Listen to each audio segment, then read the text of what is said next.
Salam, xoş gördük hər birinizi əziz müdavimlər. Blok, MİQ və sertifikasiyaya hazırlaşan müdavimlər, hər birinizi xoş gördük. Və bugün hər üç imtahanda istifadə olunan Süleyman Sani Axundovun Nurəddin hekayəsinin izahını verəcəm. İnanıram ki, bu sizin üçün çox xeyirli olacaq. Başlayaq vaxt itirmədən. Və ilk öncə də bildirim ki, kanala abunə olmağı və şərh yazmağı unutmayın. Eyni zamanda təklif və iradlarınızı da qeyd edin. Başlayaq. Bizim ilk obrazımız burada Hacı Nəsirdir. Deməli, Hacı Nəsir harada yaşayır? Qafqazda. Qafqazda Hacı Nəsir adlı bir tacir sakini idi. Bu tacirin Həlimə adlı arvadı, deməli, həyat yoldaşının adı Həlimədir. Həlimə adlı arvadı camalda gözəl olduğu kimi xasiyyətdə də gözəldir.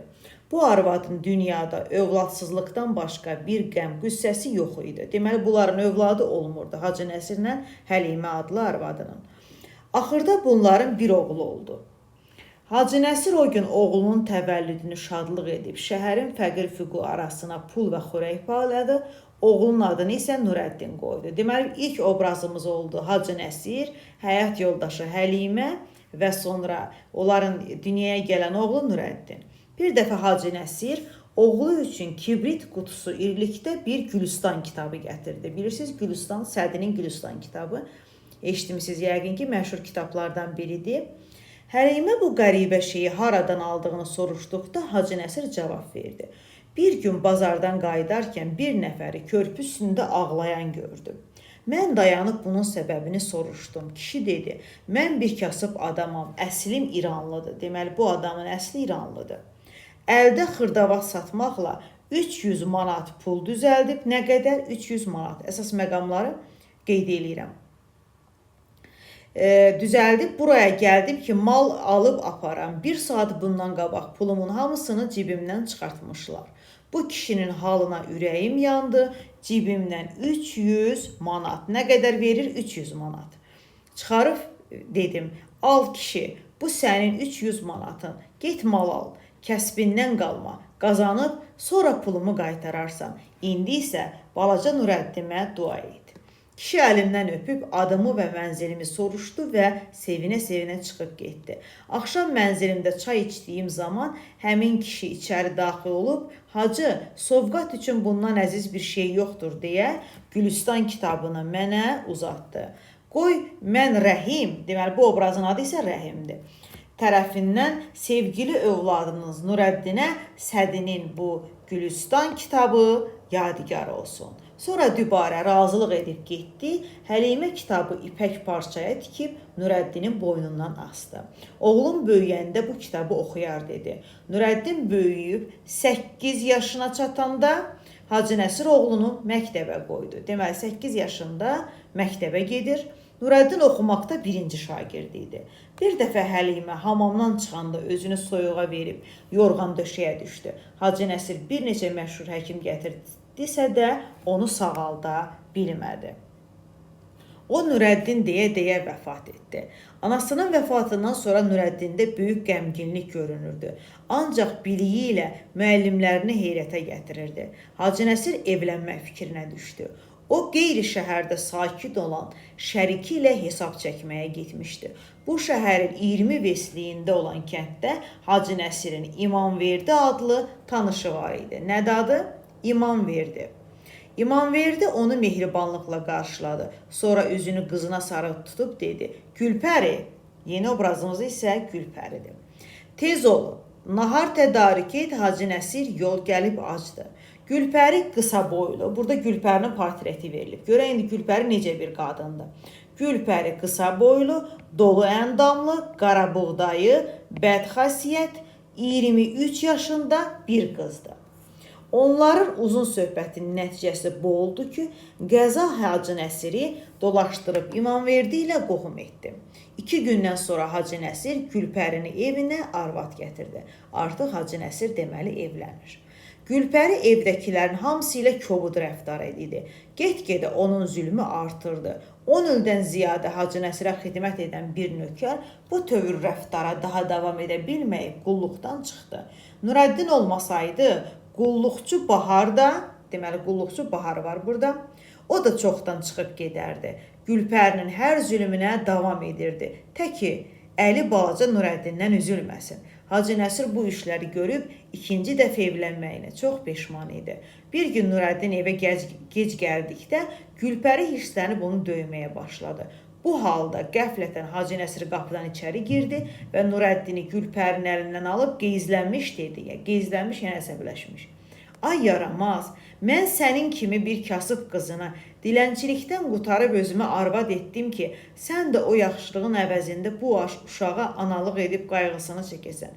Yoxsa onun üçün cəllad olasan? Bundan sonra səni bu evdə bir gündə saxlamaram. Bunu deyib Hacı Nəsir cəld bazara tərəf getdi. Bu ittifaqdan yarım saat keçməmişdi ki, Hacı Nəsirin dükanda ürəyi partlayıb vəfat etməsi xəbəri gəldi. Hacı Nəsirin içi çıxan kimi Gülpəri Nurəddin üzündən öpə-öpə əlinə pul verib dedi: "Oğlum, daha dərsdən qalma, dur məktəbə get." Yol uzunu Nurəddin Gülpəri barədə fikir edirdi. Atam öləndən bəri Gülpəri mənimlə çox mehriban dolanır. Əvvəldən belə olsaydı, heç atamın da bağrı çatlayıb ölməzdi. Bu fikirdə ikən Nurəddin gəlib məktəbə çatdı. Gülpərinin belə dəyişməsinə səbəb Nurəddinin zənn etdiklərinin heç biri deyildi.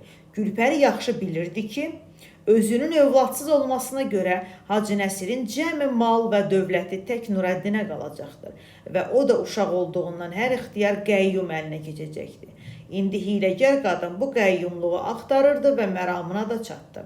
Nurəddin evlərinə qayıtdıqda Bahar onu əhvalatdan xəbərdar etdi.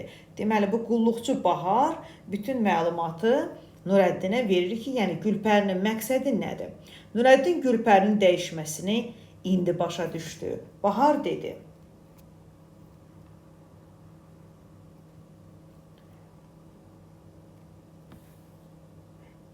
Bahar dedi: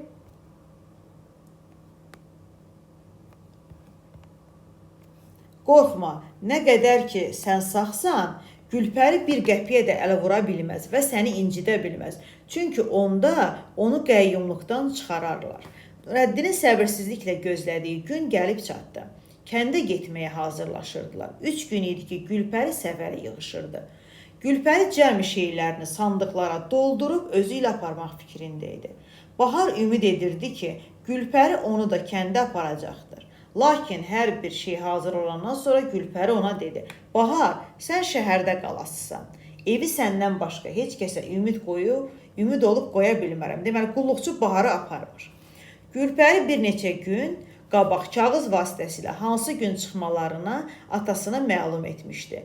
Lakin səfərin ikinci günü gəlib oraya çatdıqda vağzalda nə atasını və nə də bir tanış adam gördü. Gülpəri nökəri Cəfəri göndərib 2 fayton tutturdu. Faytonun birinə nökəri və şeyləri qoyub, o birinə də özü Nurəddinlə oturdu və qorxa-qorxa yola düşdü. Gülpərini qorxuya salan dağlar arasından və meşələr içindən keçən yollardı ki, onlarda çox vaxtı soyğunçuluq ittifaq düşərdi. Meşənin qutaracağına 2 vers qalmış, bir atlı yaraqlı adam Cəfərin qabağını kəsdi. "Dayan, tərpənmə, atdan düş, yoxsa odladım." "Əmraslan ağa, atma mənəm." Deməli, Əmraslan kimdir? Onunla tanış olacaq. Gülpəri bu səsi eşitcək sevinib qışqırdı: "Əmraslan, əmi oğlu." Deməli, Əmraslan Gülpərinin əmisi oğludur. "Sən, nə yaxşı gəldin. Bəs atam hanı? Gərək fayton tutub qabağımıza gələydi. Bilmirəm, kağızım gəlib çatmayıb, ya başına bir iş gəlib." Əmraslan dedi: "Mənim sizin gəlməyinizdən xəbərim olmamışdı. Özüm də evdən səhər çıxmışam. Yəqin əmmin indiyə kimi gəlib çıxmamağına səbəb körpünü sel aparması olmuşdu." Səbəb nə göstərir? Körpünü sel aparması. Sonra faytona minib Gülpəri ilə gizli söhbətə başladı. Əmraslan İmamverdinin kiçik qardaşı, Tanrıqulunun oğluydu. Bundan başqa Tanrıqulunun övladı olmamışdı. Ona görə valideyni Əmraslanı əzizləyib ərköyün böyütmüşdü. Belə tərbiyənin nəticəsi tezliklə ortaya çıxdı. Əmraslan 9 yaşına çatdıqda atası onu mollanın yanına oxumağa apardı. Deməli 9 yaşında mollanın yanına oxumağa aparır. 3 gündən sonra Əmraslan məktəbdən qaçdı. Tanrıqulu bir-iki adamın məsləhətinə görə oğlunu şkolaya qoydu sonra. Əmraslan şkolada da çox davam etmədi. Şkola məktəb deməkdir rus dilində. Nadic uşaq müəllimləri təngə gətirmişdi. Axırda yoldaşlarının birini yaralamağın üstündə Əmraslanı məktəbdən xaric etdilər. Səbəb nə idi məktəbdən xaric olmasına? Yoldaşlarının birini yaralamışdı. İmamverdi Əmraslanın oxuyub belə bir tərbiyə qalmasından çox narazı idi və bu barədə qardaşını müqəssir bilirdi. Əmraslan 16 yaşına çatanda atanası dalbadal vəfat etdi. 1-2 ilin ərzində yaramaz oğul atasından qalanların hamısını kefə, qumara qoyub tələf etdi. İmamverdi nə qədər çalışdısa da qardaş oğlunu pis yoldan qaytara bilmədi və axırda onunla bilmərrə əlaqəsini kəsib evinə qoymadı. Nə qədər əlində dövlət var idi, Əmraslan Gülpəriyə yaxın düşmürdü. Elə ki yoxsullaşdı, Gülpərini almaq fikrinə düşdü. Lakin İmamverdi, nə qədər mən sağam, bu iş baş tutmaz deyə onun təklifini rədd etdi. Gülpərinin könlü əmsi oğlundaydı. Ona görə də qoşulub qaçmaq istəyirdi. Lakin Əmraslan bu əmrə razı deyildi. Çünki onun fikri Gülpərini almaq deyil, əmsinin dövlətini əl almaq idi. Pis yola öyrənmiş Əmraslan yavaş-yavaş oğurluğa və yol kəsməyə qurşandı. İndi faytonda əyləşib Gülpər ilə söhbət edən Əmraslan belə hərifdir. Deməli, biz burada Əmraslanın uşaqlığını, böyüməsini və necə biri olduğunu tam aydın şəkildə görürük. Kənddə bir neçə gün qalmışdılar ki, bir gün Əmraslan onlara gəldi. İmamverdi baba o bir otağa keçdi. Orada nə baş verdiyini Nurəddin bilmədi. Ancaq oradan İmamverdi babanın qışqırığı gəlirdi. Bu ittifaqdan 3 gün keçmiş, Gülpəri atasından izinsiz kəbinini kəstirib Əmraslana ərə getdi. Gülpəri gətirdiyi şeylərin hamısını özü ilə bərabər apardı. Nurəddin İmamverdi babanın yanında çox gözəl vaxt keçirirdi və şükür edirdi ki, Gülpəri onu özü ilə aparmadı. Əfsus ki, zavallı Nurəddin üçün bu xoşbəxtlik çox çəkmədi. Gülpəri nədənsə fikrini dəyişdirib Nurəddini öz yanına aparmaq istəyirdi. Lakin İmamverdi baba əsla razı olmurdu. Nəhayət İmamverdi baba istər-istəməz razı oldu. Nurəddin də Əmraslanın evinə köçdü. Az bir müddətdə Əmraslan Gülpərinin əlindəki nəqd pulunu alıb qumara, kefə tərəf etdi. Bir gün İmamverdi babanın iflic azarından dili tutulma xəbəri gəldi. Gülpəri və Əmraslan cəld geyinib getdilər, amma Nurəddini aparmadılar. Gecə Əmraslan ilə Gülpərinin söhbətindən Nurəddin anladı ki, İmamverdi babanın dili tutulubsa da hələ ölüm haləti yoxdur. Bu xəbərdən Nurəddin şad olub öz-özünə dedi. Yox, Əmraslan məni öldürsə də səhər sübhdən qaçıb babamı yoxlamağa gedəcəyəm. Bu fikir ilə Nurəddin yatdı. Səhər tezdən geyinib bağçaya girdi ki, gizlicə İmamverdi babagilə getsin. Nurəddin qəflətən Əmraslanla Gülpərinin səsini eşitdi. Cəld kolun içində girib gizləndi. Əmraslan Gülpəriyə deyirdi. Sənə yenə deyirəm ki, zəhər verməkdən başqa çarə yoxdur. Deməli, Əmraslan nə deyir Gülpəriyə? Deyir, zəhər verək. Yazıq baba, bu zalımlar sənə zəhər vermək istəyirlər. Yox, qoymaram. Nə yaxşı oldu ki, bunların fikrini bildim. Nurəddin bu fikirdəykən Əmraslan başladı. İndi yaxşı fürsətdir. Əmimin dili tutulub, xəstəlikdə yatır. Bahardakı uzaqdadır. Kimə nə gərəkdir Nurəddin nə azardan öldü? Bu sözləri eşidəndə Nurəddinin rəngi qaçıb tükləri biz-biz durdu. Yazıq uşaq qorxusundan nəfəsini içinə elə çəkmişdi ki, deyəsən bir ruh idi.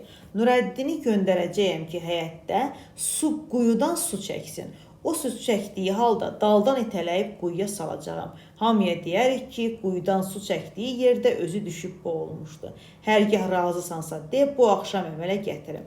Razıyam deyə Gülpəri cavab verdi. Əmraslan və Gülpəri getdilər. Birazdan sonra Nurəddin kolluqdan çıxdı. O yan bu yana baxıb qorxa-qorxa yola düşdü. İndi daha mən İmamverdi babanın yanına niyə gedim? O özü ölüm halındaykən məni bu zalımların əlinə necə xilas edə bilər? Yox, yox. Qaçıb özümü Bahara çatdırmaqdan başqa bir çarə yoxdur. Bunu deyib Nurəddin sürətlə meşəyə tərəf üz qoydu. Ancaq yolu azıb meşədən çıxa bilmədi. Gün batan zaman bir şaxlı budaqlı ağac tapıb üstünə çıxdı ki, gecə orada yatsın.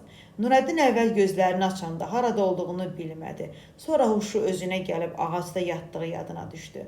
Qarğaların səsinə yol ilə gedən bir qoca dilənçi oraya gəldi. Nurəddin bunu görüb ağacdan düşmək istədi. Yolçu dedi: "Ağacdan düş oğlum, mən səni evinizə apararam."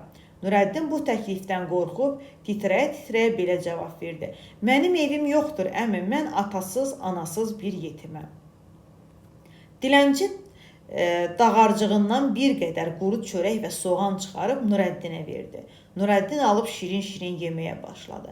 Aclığını bir qədər dəf edəndən sonra Nurəddin bəlalı başına gələn hadisələri dilənçiyə nağıl etdi. "Əmi, məni evimizə çatdırsan, Bahar sənə hər nə istəsən verər" deyə Nurəddin dilənçiyə yalvardı.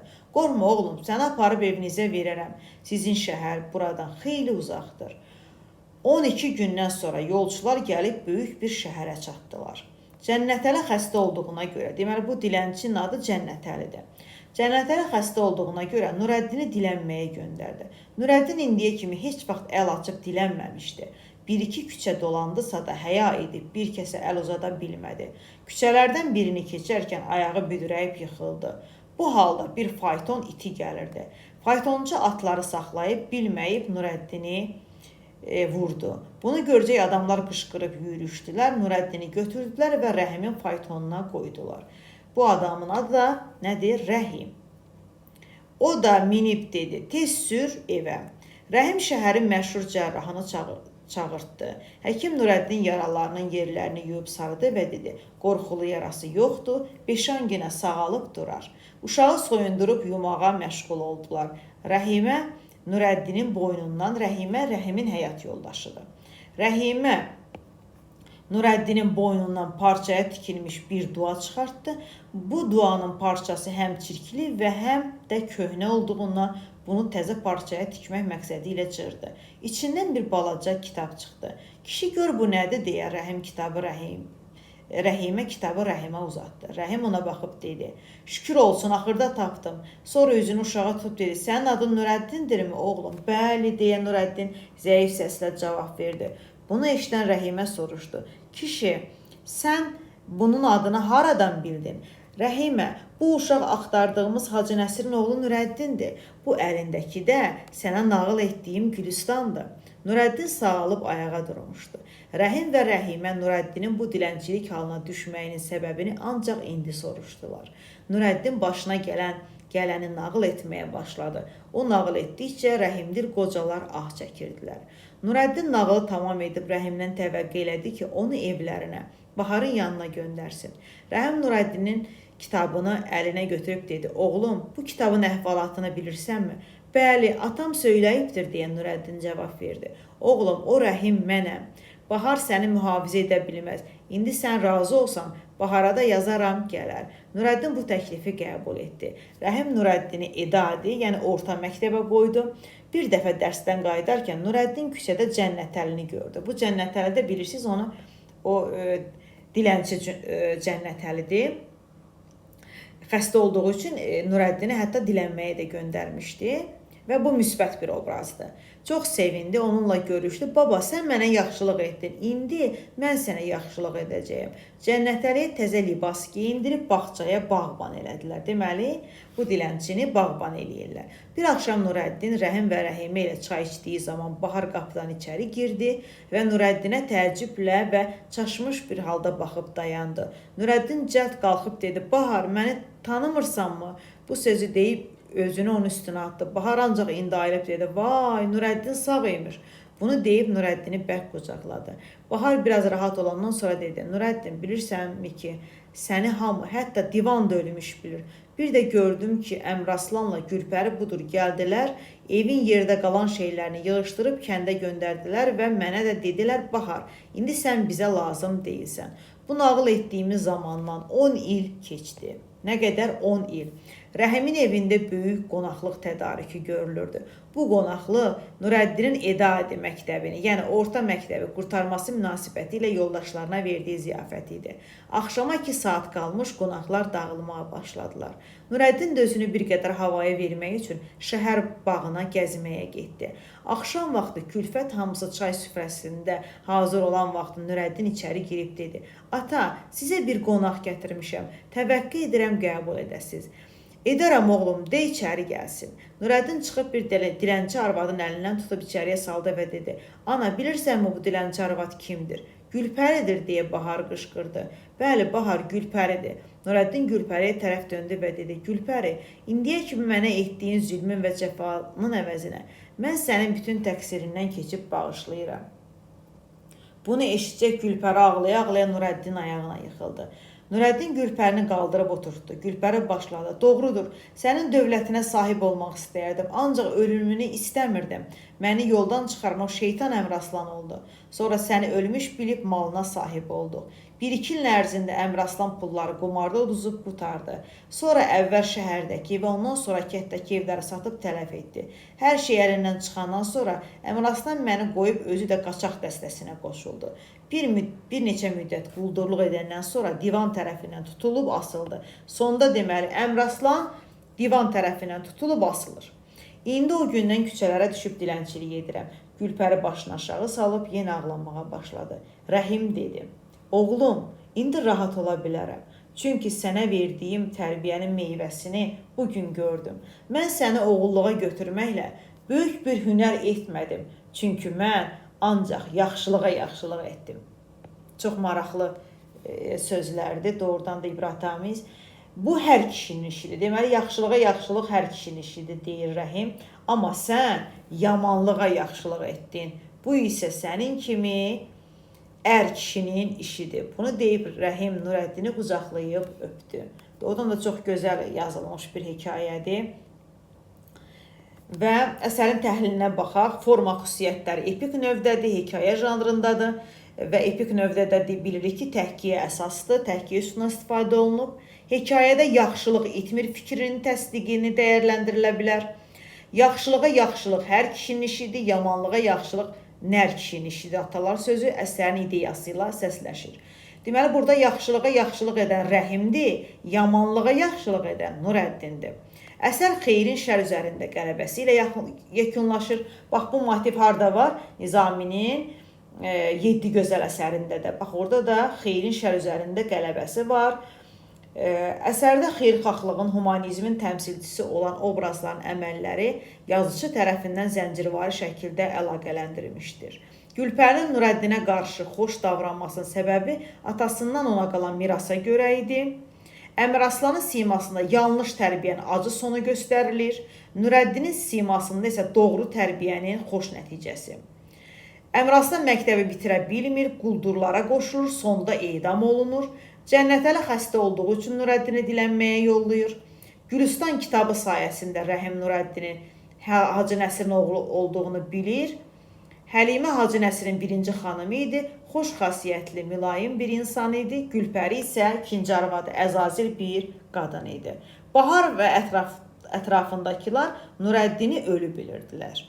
Nurəddinin Əmraslanla Gülpərinin gizli söhbətini dinlədiyi epizod əsərin kulminasiya nöqtəsi, testlərdə düşür. Onların, yəni Əmraslanla Gülpərinin söhbəti kulminasiya nöqtəsidir. Və yazıcı əsərdə bütün obrazlara rəğbət bəsləmir. Təbii ki, müsbət obrazlara bəsləyir. Hekayədən belə bir nəticə çıxarmaq olar ki, insanın davranışı, əməlləri onun taleyində mühüm rol oynayır. Əsərdə bütün hadisələr baş qəhrəmanın taleyi ilə bağlıdır. Əsərdə 2 obrazın, Nurəddini və bir də Əmraslanın uşaqlığı təsvir olunur. Rəhim Nurəddini ilk dəfə görən kimi tanımır. Evə apardıqdan sonra, yəni kitabdan tanıyır. Gülpəri atasının izni olmadan Əmraslanla ailə qurur. Əmraslan sinif yoldaşını yaraladığına görə məktəbdən xaric edilir. Gülpəri Nurəddinə qarşı kobud olsa da, ərinə sadiq qalıb ölənəcən heç kəslə evlənmir fikri yanlışdır, çünki əmsi oğlu Əmraslanla evlənir. Hacı Nəsir Gülpəri ilə ailə qurduğu üçün peşman olur. Gülpəri Əmraslan Nurəddini öldürmək fikri ilə razılaşır. İnanıram ki, sizin üçün əhəmiyyətli olacaq bu mövzu və hər birinizə qarşıdakı imtahanlarda uğurlar arzulayıram. Əziyyət çəkən inşallah ki, bəhrəsini görər və sizə uğurlar arzulayıram. Sağ olun, sağlıqla qalın.